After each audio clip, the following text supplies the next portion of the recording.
د زیارت په ورځ او د پیر په ورځ باندې د جنت دروازې کولاویږي او د ټولو خلقو الله بخنه کوي، خو د یو سړي یو کس نیم داسې دی چې د هغې بخنه نه کي،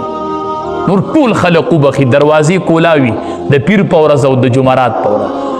خو وایي هغه کسان چې د هغې د یو بل سره خبرې کټ وي، الله فرشتو ته وایي دې ته صبر وکړئ، ورګه چې دې صلح وکړي نو بیا به یې وبخم. یو زیارت او جمعه در باندې داسې تېرېږي او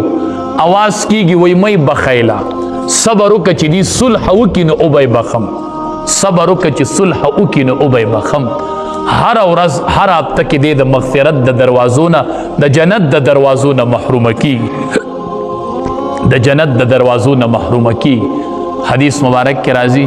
وی چې سړی د سړي سره قطع تعلق وکړي که نه او شرعي وجه پکې نه وي، بعضې خو د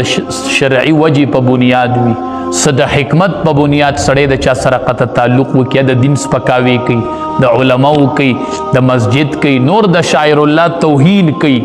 د څه حکمت په بنیاد خو ټیک ده،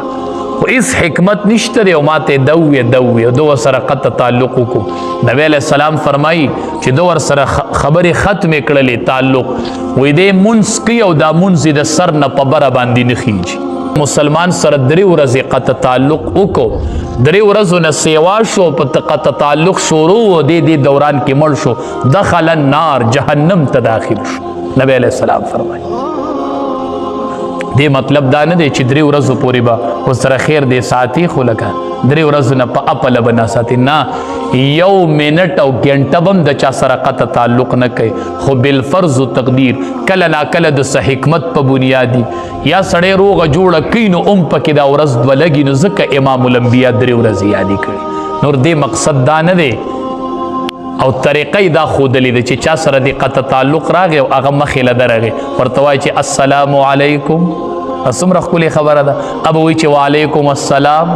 نو موږ د سلام په معنی پوهېږو نه چې تا سره چا تعلق ختم کړی هغه مخې له راشي، هغه وایي السلام علیکم، دې معنی دا ده چې زما د طرف نه تا ته امن دی، ښه نور به څه نه وام. هغه بل ورته وایي وعلیکم السلام، نو روغه وشوله که نه، زما تا ته څه دي، زه تا ته څه وامه، دی وایي زه څه نه وام، هغه وایي زه څه نه وامه، نو چې تم نه وایې دیم نه وایي خو خبره ختمه ده که نه، روغه ده که نه، نو ولې قطع تعلق کوي؟